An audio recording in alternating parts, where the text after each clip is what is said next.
Hi, welcome to the Andrew Buckle Bookshelf Tour number 10. This one is a run through of some omnibus editions, DC as well as Marvel comics and probably a few others as well.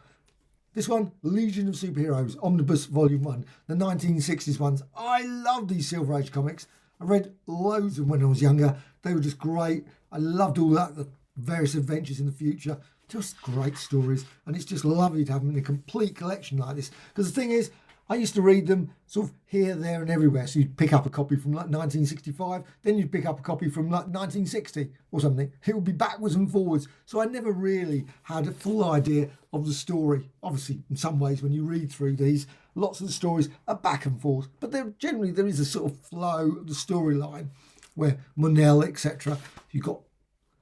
So it's not just simply, oh, you can dip in anywhere. But I just loved them. And I just love this sort of Legion of Supervillains as a punishment for... They were just great stories, just very inventive. And unfortunately, as usual, with all these ones, there's no bonus material at the back. Also, you didn't have all the covers, all those sort of things on the back as well, which would be nice. But you can see the listing, obviously, of all the ones. And it does collect a lot of material. Now, there was 3 volumes in total for this one. And I'm just going to move this one out of the way. And as always with these, a lot of these were very early ones I bought, and the glue of the spine, not great.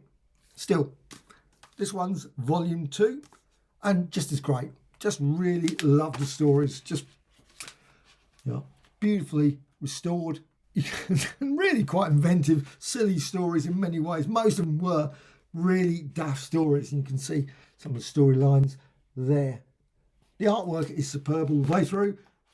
Again, does suffer from no bonus material at the back. I don't know why they just don't include some. They obviously include biographies, but it's just not the same. Marvel really does their omnibuses well, Silver Age ones anyway. But these just sadly don't. But still, great selections of stories. And of course, Adventure comics there and Superboy. So you've got those. And to round it off, now I don't think that there's a volume 4 because of course it's gone into the Bronze Age. I didn't buy the Bronze Age one. I don't know if that even exists yet. Maybe it does under different titles. I'm not certain. Anyway, no idea. Just got all the Silver Age ones. This is volume 3. Now I bought this fairly recently. Loved the stories again. Really, really good. And this one's got, it even says it there. Final omnibus volume finishes out the Legion Silver Age. Adventure comics again. And you can see Superman's pal, Jimmy Olsen, Superboy, Action Comics. And again, they're just great stories. Lossley says, stories written primarily by Jim Shooter. I must admit, at the time, I didn't particularly notice the difference. They were just great stories as far as I was concerned, and I thoroughly enjoyed them. And it's just nice to be able to... you can hear the spine. It's terrible. Some of these ones, love that one. 80-page giant. I suspect... Oh, no, it does actually have a story, because sometimes they put the cover, and then there's no story, because, of course, it was all reprints or something. But some of these, when you open these, you can really hear the cracks and storyline. But they still, I don't think they're as good, personally, as, certainly read them now, as Volume 1, Volume 2. I preferred those. But I guess other people will probably like these ones more. I don't know. Everyone's got different... I mean, some of the weird psychedelic artwork there. You've got the great one. Brainiac, Mighty Mind, Potent Chemicals, etc. So there's that story. Legion of Superheroes, Volume 3. Now, I love these ones. Green Lantern, Omnibus Volume 1. Carol Ferris and obviously Hal Jordan. Just great stories. Now, unfortunately, it was only ever 2 volumes. And I've never seen a Bronze Age one of Green Lantern. Maybe it exists, I don't know. There was a collection of Neil Adams' works and a few other ones, obviously. I've never seen any sort of continuation of this series. And I would love to see a continuation of this. This is a real hefty tome. This is quite a chunky Green Lantern one. Stories are great. Obviously, there's a bit of repetition when the stories, but they were just filled with great science fiction. And of course, superb artwork from Gil Kane, etc. I just love some of that. I love his work. You've got loads of just page after page. Of course, Star Sapphire there as well. More stories there. Just lots of great ones. I think it was Gil Kane all the way through this one. Just beautiful. And of course, you've got the origin story there. One of them, it's like the only person, that's it. And other than the few other people that I selected as well. And him as well. But still, The artwork is really, really sharp in this. I mean, I don't know the source material, whether it's cleaned up, how it's been restored, but it just is beautiful. Of course, a lot of greens, weirdly that, and I suppose a few yellows as well. I always love those stories with Green Lantern. It always baffled me. I always thought, well, hang on, you got this Green Lantern ring. Okay, so you can't use against yellow, but you can use anything that's not yellow, sort of a chair or something. You could flick that in front of the people. But no, it's too easy. Maybe I just couldn't understand the concept of that. Obviously, you have to have a weakness in the character. But it was always just, I always thought that it would have been better if it was a psychological weakness, not actually anything to do with yellow. Sort of, that would have been a much better storyline. I just felt that yellow, it was just daft. Why yellow? Because lots of things, everything's got different blends of, so you could argue that, anyway. Green Lantern. Omnibus Volume 2, just superb as well. I just thought the great stories. And again, the artwork was just first rate, because you got good old Star Sapphire there. Carol Ferris, sorry, a big spoiler there. Anyone who's not aware of that.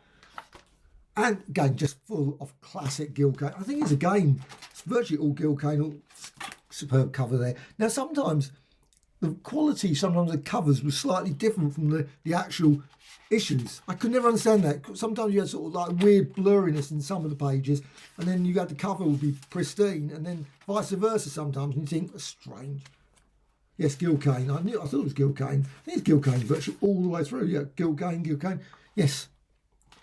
Just classic stuff. I mean, a lot of material just produced all the way through it. Just loved it. Absolutely love Green Lantern one. And this one goes all the way through to the end, and 36 to issue 75. And of course, 76, Neil Adams. That was it. The Bronze Age kicked in. But again, no collection so far. Now, I absolutely love this one.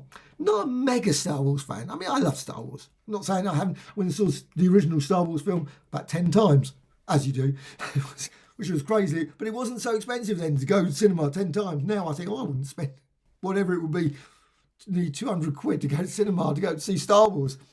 Some people would, I expect. But this one, Dr. Aphra, in many ways, I felt this was just one of the best. It's like Indiana Jones, it says there. And I think that's it. Star Wars and fans shouldn't miss. And I think that's right. I just absolutely thought the stories were brilliant. Now, the artwork does change a lot, goes all over the place, but it really had a thorough enjoyable.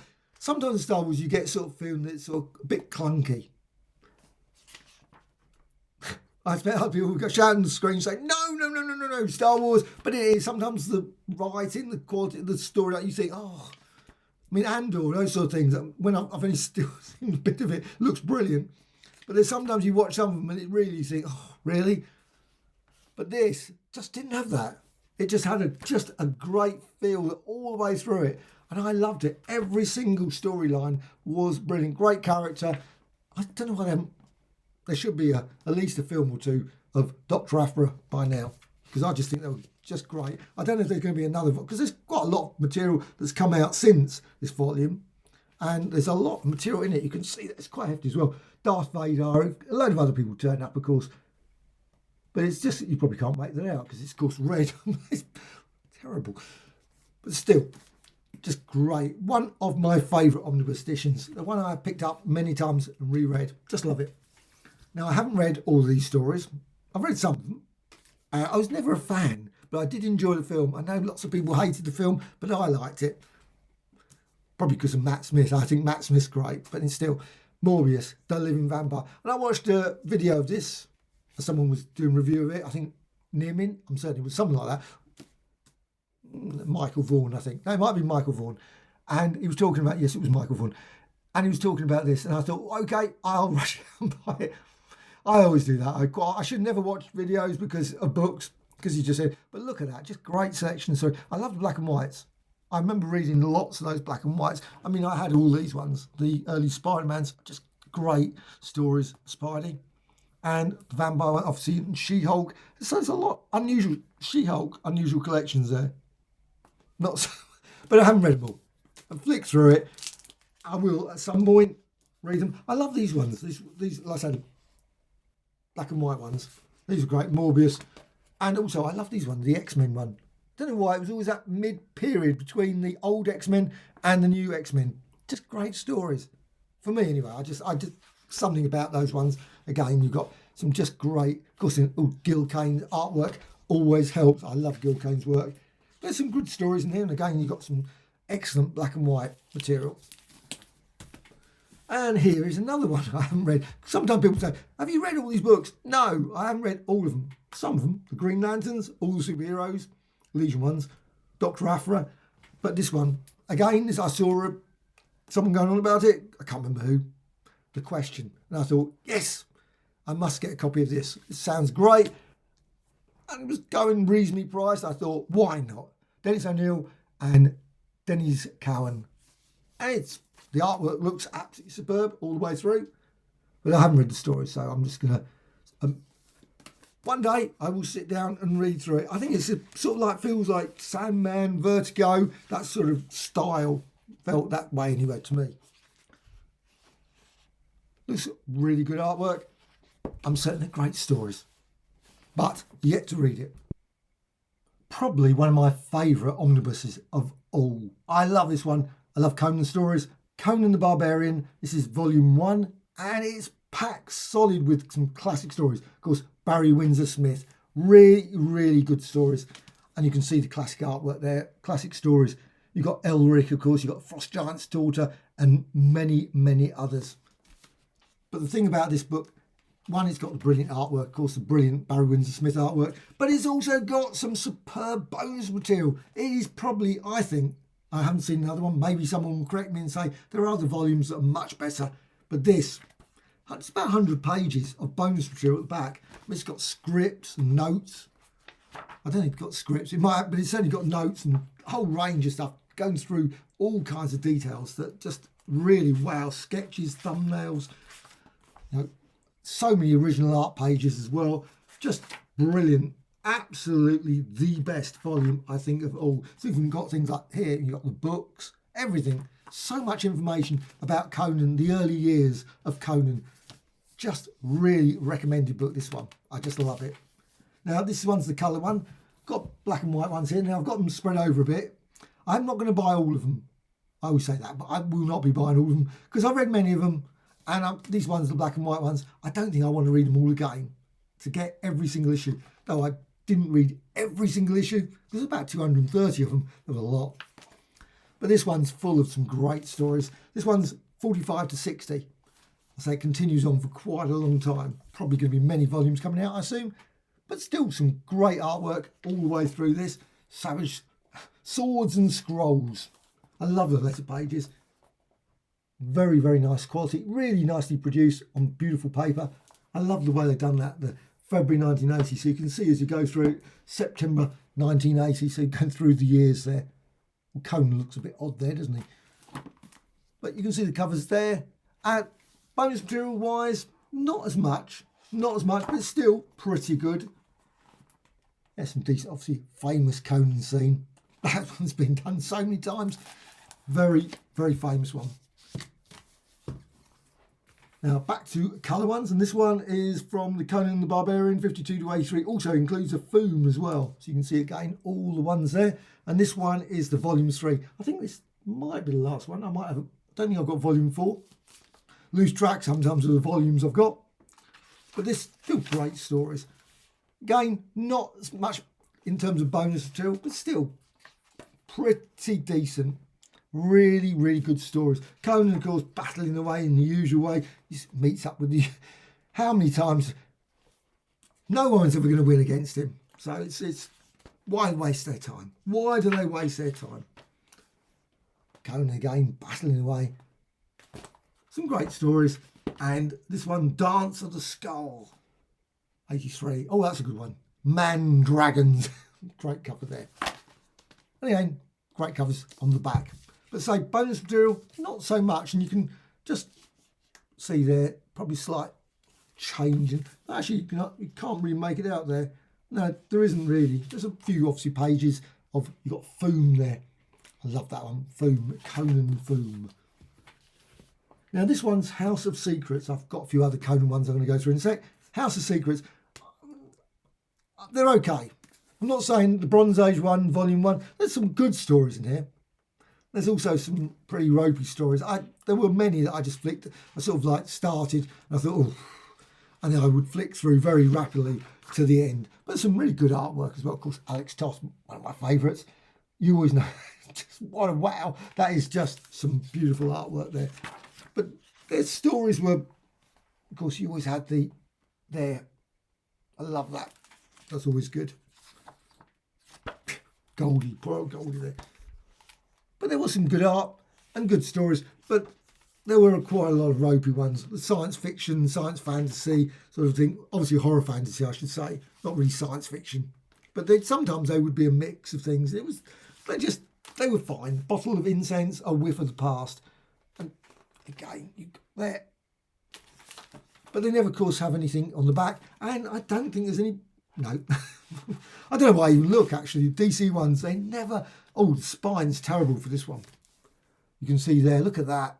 The glue there. Still. And also, I got this one. Now, DC brought out loads of these ones. I don't know, there's Ghosts. There was quite a few other ones. Tales of the... Or whatever. Not Tales of the Unexpected. There was Unexpected something. But there was quite a few. This is House of Mystery, Bronze Age Omnibus, Volume 1. I think it's up to Volume 3 now. So there's probably a mix of great stories and a mix of pretty awful stories. Some great covers. I mean, of course, Neil Adams' artwork there. So it looks like Neil Adams' artwork. House of Mystery. And Monstro's Monster, the son of the monster. The man who haunted the ghost. See, many of these stories you quite often think felt like some of the ones you would read in the 50s. Some of these, the dead can kill. I just never really liked them as much, but they always loved these bits. They always had these sort of sections here, odds and ends, and just superstitions and myths about spiders. Bit of Spider-Man, maybe, that sort of thing. Very odd. Kane label, of course, runs all the way through. Again, a bit more Alex Toth.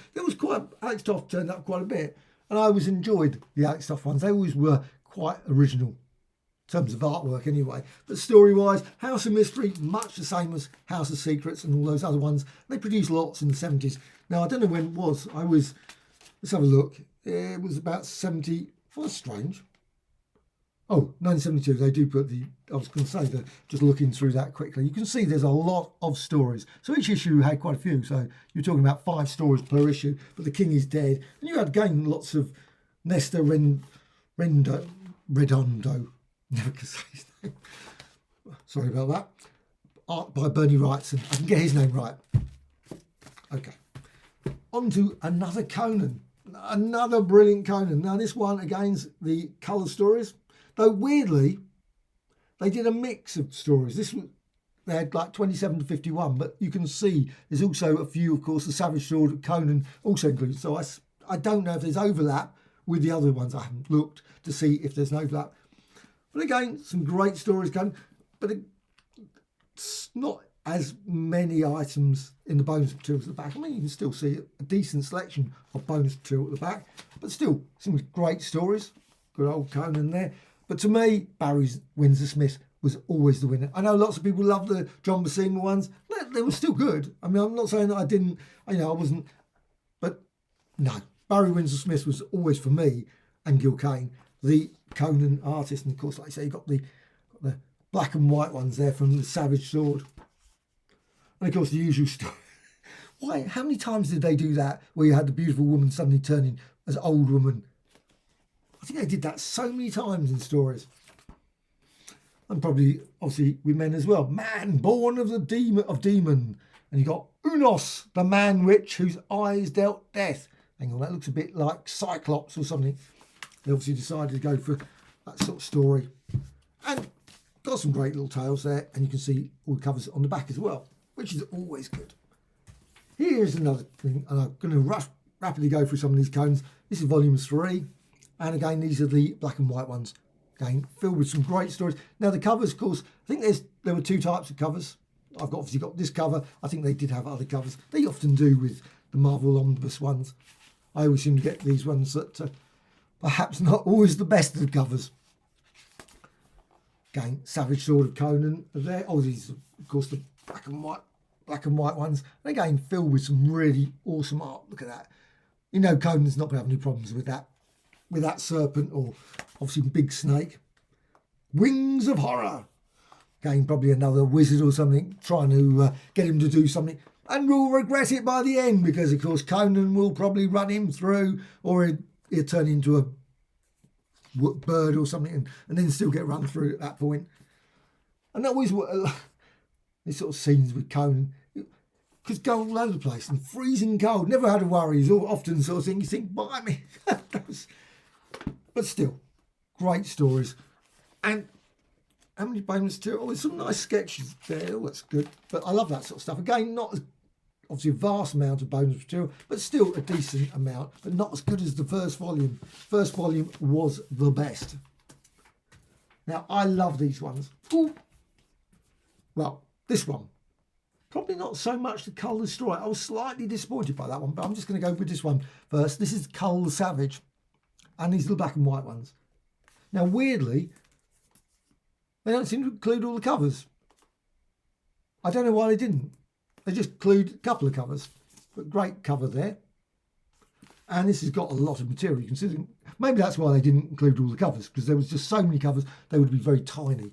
But still, I preferred to see the covers. But this has got, of course, the classic Tower of Shadows, the first one.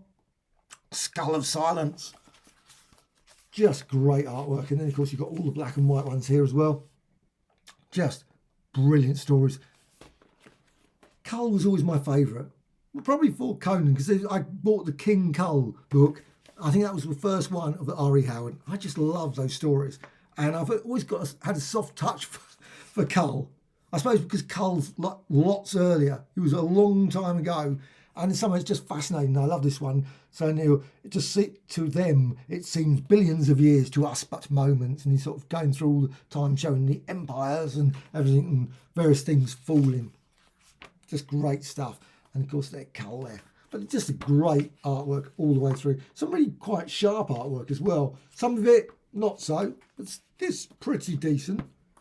And again, not another story where someone's suddenly, oh, that's slightly different from there. Sometimes when you look at it, you think that storyline, and then of course it's not about it. I thought it was one of those good old person aging because of a spell or something that's been broken because Kull's run them through or something. But not much in terms of extras or bonus material. It's fine, but still not a huge amount. But still a great volume. I was so over the moon to finally get this. Now, these were available in Dark Horse collections. There were 2 volumes. And of course, they were good. But I think this is a much nicer volume, to be honest. Kull the Savage. Now, it's slightly confusing. And I think there is also another Kull, and I didn't buy that one. There's probably Kull the Conqueror, Kull the whatever, Kull the something. But this one's Kull the Destroyer. It's got the colour ones, the early colour ones. They were okay. They weren't as good as I remember. Actually, that was one thing I did enjoy them when they were coming out. I remember buying them at the time. But now, they just didn't seem to be so good. And certainly the later ones, I wasn't so enamoured by them. But still, and it's a bit thinner book, this one. I think it's slightly thinner than this one. No, probably about the same size. But it's got a mix of different stories. You can see there, Kull the Conqueror. And it covers quite a period as well, I think. If you go here through to the contents, let's have a just quick look at the contents. Yeah, 1977. Oh, 71. No, not really. I suppose it does flow all the way through. You can see all the issues there that's included. And I love the early ones. The early ones were just great. John Severin and all that. Just brilliant. Marie Severin. I say Marie Severin. Absolutely. I think John Severin as well. They were great. Yes, Marie and John Severin. Knight of the Red Slayers. Great stories. This one, Scorpion God. I think another Marie Severin and John Severin. Great yarns all the way through. And I love these, the value stamps. You've got a good old value stamp. That dates it. Thurian Chronicles. I love letters pages. Always great to read through letters pages. Kull will soon be no more. What? It's a hard statement to make, but it's true. And very next issue will be the last of the Atlanteans' colour comics career for the time being. And of course, they brought him back. Of course, they also included the black and white one, which is a bit odd when you got the black and white one in the other one, but still, they included it again. You got black and white. So you got some more black and white. Why did they do that? I do not know. But you got Kull the Destroyer. Now, I didn't read these or buy these. I mean, I flicked through the stories, so I haven't read every single bit of this. I just didn't like it by that point. I don't know, it just didn't do anything for me. You got the artwork and things. Ernie Chan's fine artist, but I just didn't buy it. So Kull the Destroyer, maybe I just loved the earlier Kull the Conqueror one, and somehow didn't warm to it. But still, this is a nice volume. Unfortunately, this was the second version of this volume. This was the worst omnibus edition I ever received. I can't even describe how bad this Kull the Destroyer was when I got it. I don't know what happened. Someone must have put it on the ground and a truck ran over it, because it literally came. I got it and it was in terrible condition. I thought, what? Everything was bashed about the cover. Everything was bent back, all as if Kull actually got up, ripped it apart. I'm certainly probably could. And I thought, so I actually sent it back, and I didn't buy it again because of that. I thought, I'm not going to buy it again when you get that sort of thing.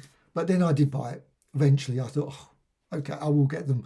But again, half of it I love, half of it, the stories just don't hold anything for me. Still, maybe you might like them. Kull the Destroyer, they're the colour ones. Now, I love these ones.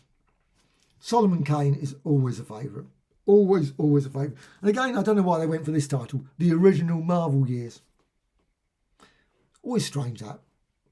Well, they are the Marvel years. What's original Marvel years? Because it does feature all of the material. You've got the black and white and you've got the colour as well. So it's not like the same as the other one where you got the split. So why did they do that? But you've got these stories. Solomon Kane, of course, just one of my favourite R.E. Howard characters. Some lovely artwork all the way through it. Great stories. More black and white there. So it just goes backwards and forwards between colour and black and white. The later ones are quite odd ones because they're actually what's the series called? Mark of Kane? I think it was Mark of Kane they brought out. Let's just get it right. Oh, Solomon Kane. You can see the covers there. I thought it was Mark of Kane. Oh, I must have confused myself on that one. Maybe there was just one title called that. But you've got Solomon Kane, March 1986, 86. They're just great all the way through. This one goes 89 all the way to 94. I think this is everything of Solomon Kane. Just great stories. And also the R.E. Howard ones are just brilliant.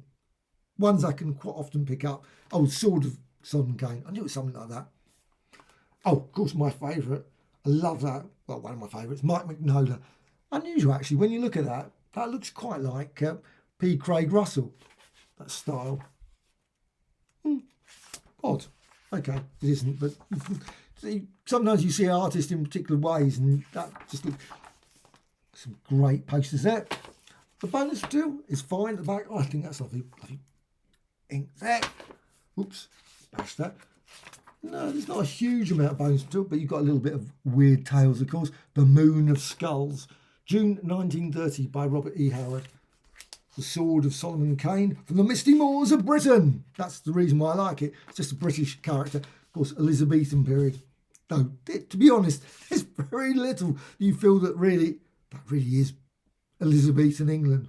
There's not like the history of Elizabethan England. If you watch something like I was watching Mary Queen of Scots recently, somehow I don't think it sort of has that same feel. But of course, it's a fantasy story. It's like set in actually barely spends that much time, and he's off to jungles and things and doing lots of other things, battling various Dracula and lots of stuff.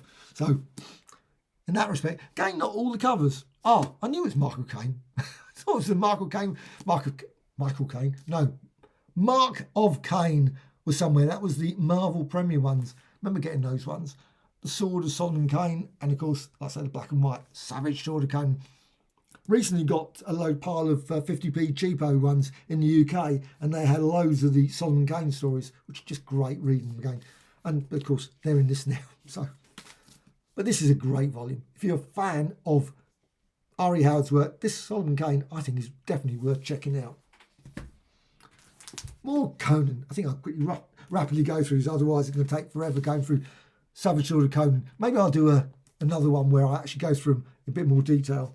But again, some brilliant Gil Kane work there as well. And yet, yes, this is what I was looking for. I knew it was somewhere. I love this artwork. The inking is just amazing. Absolutely brilliant. let's just get a nice example. Also, I love always these little extras they always put in here. Just great. And there, oh, that's it. The Devil in Iron, a classic tale. Alfredo Alcala. I never say his name right. Alfredo Alcala. Just absolutely love the inking. The inking is just superb. And I will be doing a review of a book I've got of his work. I just think it's beautiful. Just absolutely good. Though the book itself is not as good as this book. I think this book is just one superb quality. Beautiful all the way through. But the artwork is great everywhere. It's a huge volume. Again, this one's 13 to 28 of the Savage Sword of Conan. You see the covers on the back. And here's another one. Ooh, another. Got a lot of Conan here. This one is Savage Sword of Conan. Savage Tales 1 to 5. So this is the first one, strangely enough. And you've got Conan yet again in another wintry scene. Does he never worry about freezing to death? Obviously not. Not Conan. Now, dramatic stuff. I wish I bought a copy of this. This is one of the ones that when it came out, I don't know why, I just didn't get it. Savage Tales, Conan the Barbarian, Khazar Kills, The Coming of Man Thing, The Sisterhood. I'm not saying why I didn't buy it. It's just, you think, I love this one. Especially they never continued some of these stories. Fury of the Femizones. Okay, maybe not everyone's classic story, but the Man Thing, I think they continued with Man Thing. And I love, this is quite odd. Look at that, because you've got this bit here, Khazar and Conan the Barbarian and Kull the Conqueror. It's got here, Mighty Marvel is on the move again, and it's of course got staggering. Just, the artwork looks very odd. There's something about it just seems to stand. Now, of course, you've got Khazar there, or Khazar, Knight of the Looter. And you've got more classic Conan. Just brilliant. That is, of course, one of the famous ones, The Red Nails. Just great story. That's one of the artist editions that I regret I didn't get. I saw an artist edition at a good price, and I thought, oh, why didn't I get that afterwards? Just love that work. And you can see, again, more of Red Nails. Again, you've got all the great little articles as well. That's one thing that's always quite good. Obviously, all the films. Harry Harrison there. Harry Harrison. Always say his name wrong. My apologies. Jason and the Electric Argonauts. Classic. Robert E. Howard there. Oh, blah, blah, blah. It's got all here. And many, many more. Of course, it's just full of great stories. You can see all the listings there. Now, the bonus material at the back here, I think, I will get to the back. Yes, you've got a decent selection of things. You've got all the various covers there. You've got, obviously, the adverts as well, which are always good to see. And you've also got here some more inked pages. Of course, the banner heads there. Oh. Back to the more traditional Marvel characters. Captain America, the big premiere issue. Now, I got this one in a recent estate sale, and I didn't think I would ever get a copy of Captain America Volume 1. It's full, of course, classic Tales of Suspense stories. I really, really love those. And it's just full of great. I love these yarns. Read them, of course, many, many times. I had virtually all of the issues of Tales of Suspense.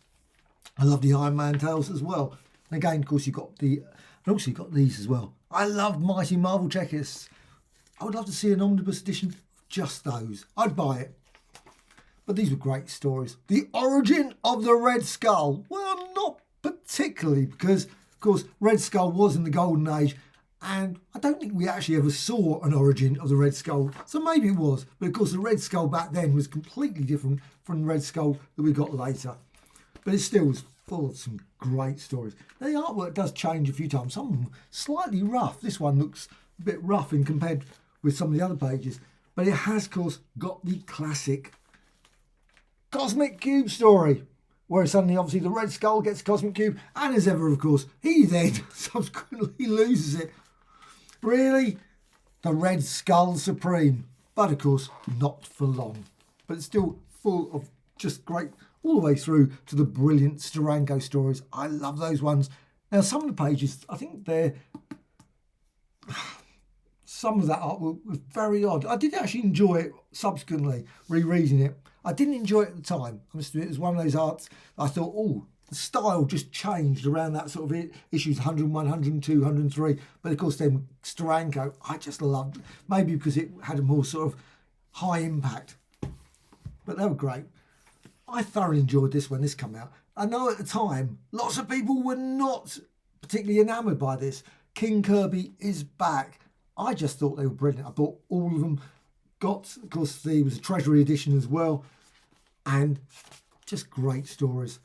Mad Bomb. It can destroy the world. The Mad Bomb. Screamer in the brain. Now, the artwork does, I guess, look slightly clunky. There is a clunkiness about it. Of course, very much similar to the sort of DC style that Kirby had. But it's certainly not like when I was just looking at, obviously, the Tales of Suspense ones. That was certainly a different quality there. But still, I thoroughly enjoyed these. These were great. Thoroughly enjoyed the stories all the way through this period. Of course, this was 1976, and it was the bicentennial. I don't know, there wasn't a huge amount of extras, but there's a decent selection at the back, and that's always good. And of course, you can see that's quite a thin volume, but still one that's, I don't know if they're obviously bringing out an omnibus collection that's, because it's not, this is a Captain America Kirby one. This is not part of the Captain America omnibus series, so I assume they're going to cover the same sort of material at some point with another volume. But there was some good stories there. Not all, but a good 90% of them I really enjoyed. The Avengers, always been my favourites. I love the Avengers stories. I've got most of them in the originals.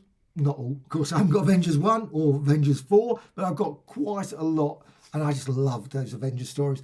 And there's some real great yarns there. And I really quite like this period as well. You had Quicksilver coming back, Black Panther, great yarns there.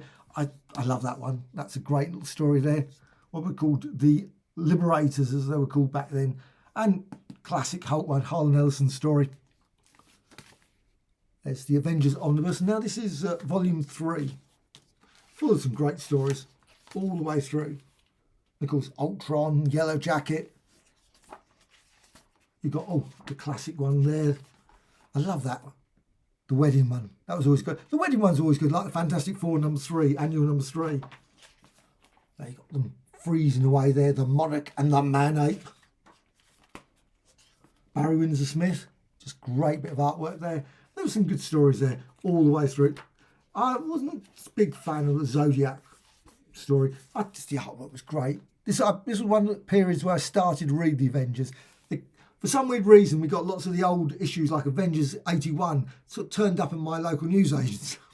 It was always out of order. It was weird. Like I'd suddenly find a copy of 98, 99 and 100. And then suddenly you'd find a copy of 72 or something. And you think, what? It was never... So I got 110, 111, 112. And then it would suddenly go back a bit.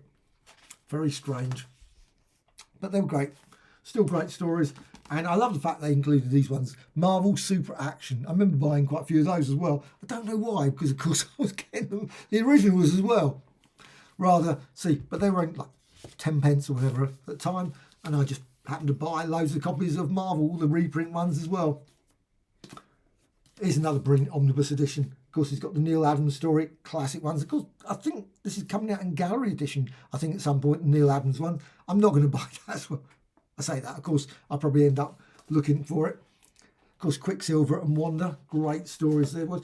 And of course, brilliant one, the Ant-Man one, Neil Adams. Just love that story with Vision. Barry Windsor Smith story there. Hawkeye, it's looking slightly different, Hawkeye. The first issue I got of Avengers was this one. I love this story, and I still love this one. 111, with Black Widow and Daredevil. And of course got Scarlet Witch under control of Magneto. I didn't know who these characters were particularly at that point, because at that point, I think the comics probably been just coming out probably only a couple of months before, and we didn't really have the X-Men or anything like that. So Magneto probably hadn't turned up in any of the comics that I'd seen. So it was sort of unknown characters. I just love those stories. And Mantis, of course, early period of Mantis. And of course the Avengers Defenders, probably for me one of the best sort of combination stories. Went on for about 6 or 7, 8 issues, quite a lot of issues. No, probably not that many. 1, 2, 3, a lot. 5 or 6, not as many as sometimes nowadays where there's about 6,000 issues in a crossover event. Now, these ones are good. I love these ones. There were lots of stories that I'd never read because, of course, in the UK, for some weird reason, because they didn't want to confuse us, I think that was the reason, that they didn't want to confuse us with the Spider-Man Weekly, they stopped distributing, certainly in the shops, all of these Spider-Mans. And we missed a lot of classic issues, like the Punisher, first issue of Punisher, as well as, of course, the death of, Gwen. Good old Gwen. I loved Gwen. Great character. And also Marvel Super... Who was that there? Anyway, some great stories. Also some ones not so brilliant. But I generally enjoyed lots of these ones. The Spider Slayer, Doctor Strange, of course, Kraven the Hunter, back again. But let's just quickly go through some of the pages there. Again, Gil Kane and many others. The artwork was just brilliant. Was it Gil Kane by this point? No, John Romita by this point. Obviously, Gil Kane was a bit earlier. Of course, issue 21, 121, Gil Kane, my favourite. I love Gil Kane's work. Any comic with Gil Kane, I generally like. You can always tell Gil Kane's style. And you got here, the Kangaroo bounces back, Ross Andrew, an artist that I never really liked at the time, but I must admit, I quite like the stories now. It's one of those ones when you're young, you look at the thing and think, oh, I don't like that artist, and then you sort of always think, oh, I don't like that artist, and then after a while, you look at them again and think, you know what, they weren't that bad. Maybe I was just being a bit unfair to them. This one, what's this one? This one's Spider-Man Volume 3 again. Gil Kane, of course, lots of Gil Kane in this one. Some great stories, especially near the end Gil Kane period.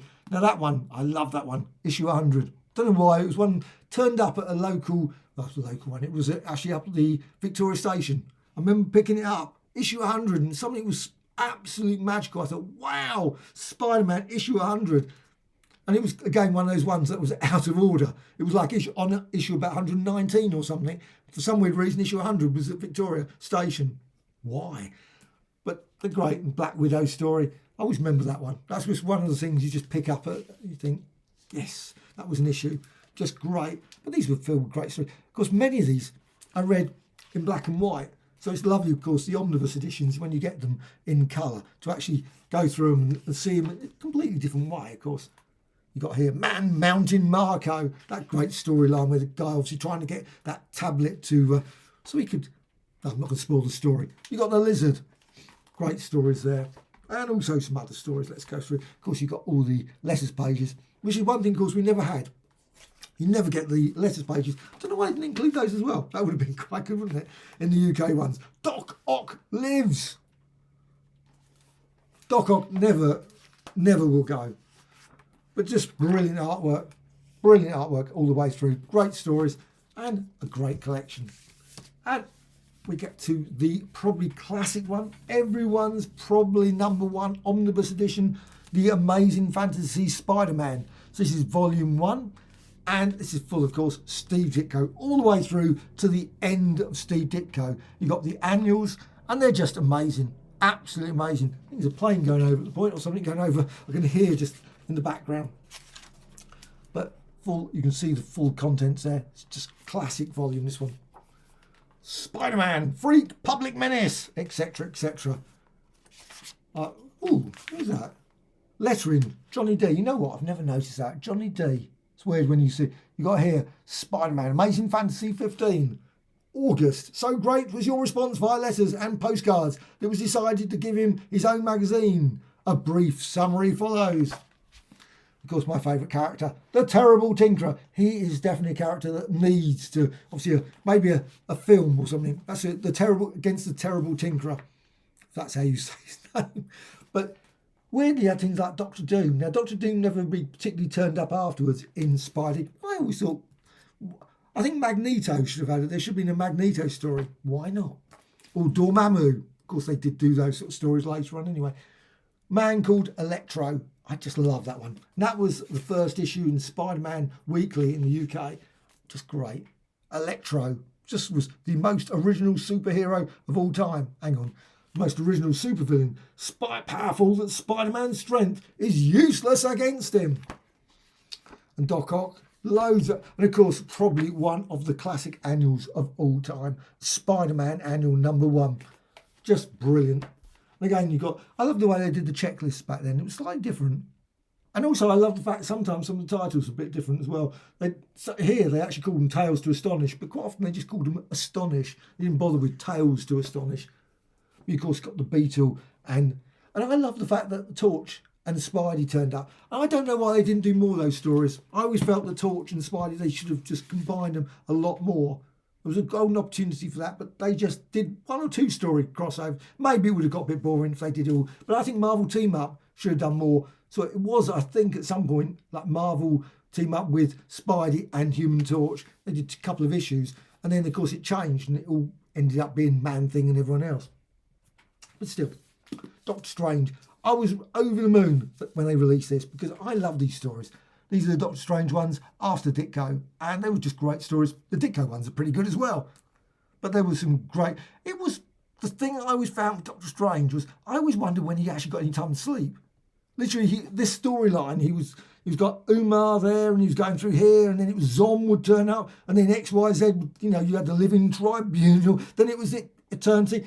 When did the guy get to sleep? He was just like that, going from one place, then he was getting thrown into an alien dimension. Then he was off somewhere else. Then he was meeting somebody else. Then he was with Clea, saving someone else. And it was just relentless storylines. Nightmare would turn up, give him a few minutes to rest, have a cup of tea or something. No, but there were some great stories. You can see some. And it was great to finally get it because it took a long time for this to come out, this collection. And I thought, will it ever come out, the Doctor Strange ones? And there's some, I'd say for me, some really great stories. Kull. And of course, first page, my favourite, Bill Everett. I love his artwork. So that's what I mean, Kull. I think the stories literally jumped from one story to the next, to the next, to the next. Again, Bill Everett again, the origin of the Ancient One. Took a long time to get to the origination. This was 148. We finally got around to it. Dormammu, Mordo, and all the usual rogues there. Eternity. Klee must die. Of course she mustn't, but still, they'd introduce. Look at that cover. Klee must die. I think they would obviously go for the Klee must die bit there. Zom. Good old Zom. Yeah, that's it. Good old Zom. He makes a mistake, of course. Oh, no, don't. I'm not going to spoil the story. The artwork slightly changes at this point. Still was very, very good. Loved these tales. Not all. Look at that. I mean, some of them went a bit weird, actually. I thought, really? No, that just didn't do much for me. Even now, that just looks plain silly. But you got Dormammu. Now, it's always quite often the way sometimes the characters, when they come back, they're not always as good as that build-up of the previous Dormammu. I always felt that it wasn't as great, but still, I love that one. Oh, grave, where is thy victory? Stephen Strange, born and died. Just what a great one. Dragging poor old Clea down there. Classic tales. And again, more letters pages and much, much more. Great volume.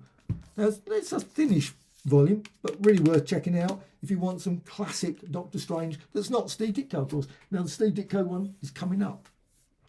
This one, Marvel Horror. And I absolutely love these. I got loads of these volumes, the issues when they came out. And weirdly, they didn't include the covers on the back. But there's an awful lot of covers, issues. Maybe that's why they didn't. You can see the list. It is a pile of great issues. And they did it in a very unusual way. Well, not that unusual, but they just did it by grouping it. And there's still quite a lot of ones that I think they could easily bring out of volume 3. Why not the Frankenstein ones? Why hasn't Frankenstein been brought out in a volume? And there must be other horror stories they could bring. Just if they want to make a big volume, maybe that's the problem. I don't know. But there's all the Bill Everett stories, horror stories they could add it just to flesh it out a bit. And you got Tales of the Zombie. Now I don't know which characters does it include in this? Does it include it on there? Oh yeah, it's got on the back. So let's just show you the Zombie, Living Mummy, Brother Voodoo, It, the Golem. Now, not all the brilliant Golem ones. It are not, I wouldn't even not really classify horror particularly. Gabrielle, the Scarecrow, and Mordred, the Mystic. Again, not particularly horror, but they were good stories. And actually, I enjoyed them. I did enjoy them. I loved the Brother Voodoo one. Not one I actually bought when it originally came out, but when I read through it, and of course they had some nice colour ones, as well as black and white. And the artwork is absolutely superb there. Again, you've got some great little bits of art there. The Living Mummy. And weirdly, they put the extra bonus material in between sections. So every time it changed to another character, you had the bonus material, which was, I suppose, quite a nice way of doing it. But this is a real thick, hefty volume. And just the sort of way that, I don't know, the DC ones just didn't really match for me. Here's another one. Lives Again. That's why I mean, it's not even called Volume 2. It is obviously Volume 2. This one. And it's, it does actually have the characters. Let's go there. Blade, Santana, Lilith, I should say, Ulysses, Bloodstone, Manphibian. Yeah.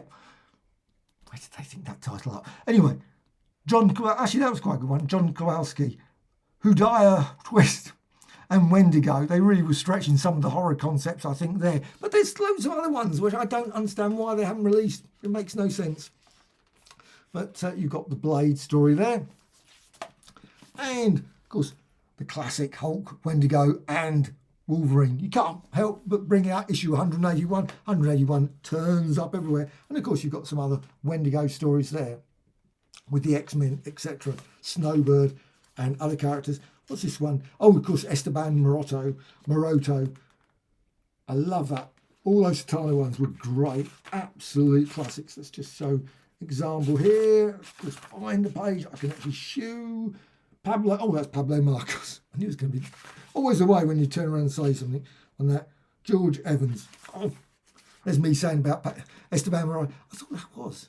Anyway, I got that wrong. Completely wrong, which is nothing unusual. That was on Vicente Alcazar.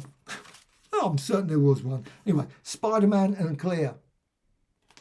So that's obviously also Man-Wolf. There's loads of ones they could have, I suppose they could have included, but they didn't. Dracula Lives, Pit of Death. And again, they included the covers here. And of course, you've got the books there as well. Pablo Marcos for that one. Nobody Anybody Knows. And onto, oh yes, these ones. The War is Hell stories. They were great. What? Volume 1 as good as Volume 2? They were pretty reasonable, both. I like both of them. But this one's, it's got some good stories. That one's got some good stories as well. Maybe they could have combined them into, no, that would have been way too big. This one's excellent. It's an unusual one because, of course, a lot of the material is probably included in the Ditko suspense series. Amazing Fantasy, adult fantasy one. This is the collection of all of the Amazing Fantasies. Amazing Avengers, of course, it was called early on. Did have quite a few title changes, this one. So Amazing Avengers all the way through, Amazing Fantasy, and then, of course, Adult Fantasy. Is it called? I wonder why they called it Amazing Adult Fantasy. It's weird, isn't it? And then changed it Amazing Fantasy. But they were great. Lots of it. Of course, you've got Dr. Droom there. Dr. Droom. And, of course, you've got brilliant Kirby there. Love that Kirby and Ayers. Dr. Droom, as well as the usual sort of people getting hypnotised in the stories. How many times did they do those stories? More monster stories. But a lot of it was Ditko. And I was saying, of course, now that it was Ditko in suspense. There was obviously a load of other. I think there's a few non-Ditko, non-Kirby. So not. This does collect at least a few works that, like Heck and those sort of people. Don Heck. Serpo, which sounds like a film of some sort, doesn't it? Amazing. In the next issue of Amazing Adult Fantasy, the Icy Fingers of Fear there. You've got the ghost story, The Coming of the Krills. Wasn't that in Orville? Anyway, still great stories. And I love all the fact that quite often in the game with Ditko ones, you can see certain characters again and again. But it's a very thin volume. Very thin volume. Absolutely lovely. Just love that one. And Doctor Strange. Absolutely brilliant. Omnibus edition. This is all the Ditko work. I had this in the Essential volume. I had this some other one. I've had it in quite a few. I think this is, for me, the ultimate version. I am probably not going to collect it in any more format. I think it came out, there was a massive Ditko king size mega volume. I didn't get it because I think I'm not going to buy it. Yes, another format. There are limits to how many times you can buy different formats. But there you've got Strange Tales there. And of course, Human Torch was on the cover. Now, there's never been, and I do not know why, a Marvel Omnibus collection of the Human Torch. There should be. I love those Human Torch stories. They were quirky, they were weird, they were awful. There were some really odd ones, but they had great characters, like, say, the Eel, the Wizard, Pastebot Pete, girl Pastebot Pete. And I love these ones. Mordo. Look how weird old Mordo was in Doctor Strange. The early ones, great yarns. Absolutely great. Did change and sort of became slightly different after a while. So, but the early ones, you could really see if they'd gone with the first approach, look, it would have been very, very different. Doctor Strange, master of black magic. Very different. There's old Pastebot Pete. The Mirror Prison was a great idea. Nightmare, all the early characters, and they actually were quite very different. Look at Nightmare there, completely different from what he obviously later became. That was a great story, the Haunted House story. Very enjoyable. One they haven't, I don't know if they've done anything similar. That was the great thing about these. It was like 10-page stories or 8-page stories, and they were just really, really good yarns. Loki story, love that one. Doctor Strange versus Loki. And Dormammu. Now that story was relentless. That was one of the ones where he was just like literally was constant from one dum dum dum all the way through when Mordo was chasing him. Must have been like 20, 25, whatever issues. It felt like a long number of issues. They were great, but you think strange males, not strange tales, but strange males. And got checklist there. You can see, of course, it was Fantastic Four number 37, Spider-Man 23, Avengers 14. That was an unusual one, that one. Again, clear, Dormammu again. And of course, you've got, that one was a great story as well. You've got the Ancient One where he obviously goes there probing the Ancient One's mind. And of course, the Ancient One fights back because he doesn't know who he is, of course. Doctor Strange. Oh, again, Dormammu. There was like literally lots and lots of Dormammu stories. And he couldn't have got any sleep at all. And again, all the way through to the end. What a classic end. And then, of course, you've got the Spider-Man annual where you sort of cross over Spider-Man and Doctor Strange. Absolutely brilliant. I love this collection. Again, it's got some nice extras in the back. It's got some very nice extras. Also got some sort of Doctor Strange classic. Again, the one where they're doing the mind meld or whatever it was called. Something like that. That was a great one. And also Doctor Strange, some very odd covers. But of course, not saying what that was supposed to represent. A pin-up by the brilliant Bill, and I can't say his name, Szykulwicz. Got that totally wrong. Oh, that's a great one. P. Craig Russell, my favourite. I love P. Craig Russell's work. But it's good. Just a lovely little collection, this one, of Doctor Strange early tales. Well, I hope you found this of interest. I've got quite a few more to go from this bookshelf, but I'm going to split the bookshelf because I've been going on for a bit, going through all these books. So at this point, I think probably a good point to go off and have a cup of coffee or something and just sort of rest and then maybe work on the next one, the next shelf tour. I say more omnibuses to come. After this bunch, not many omnibuses, but then I've got loads of epic collections and many more to go through. So hope you're finding these of interest. If you've got anything you particularly want to find out about, any series, books in this, please let me know. I have done some reviews of some of these already, so please check those out as well. But if you want me to go on a particular one, like Spider-Man's or the, Dr. Aphra, those sort of things, please let me know. Bye.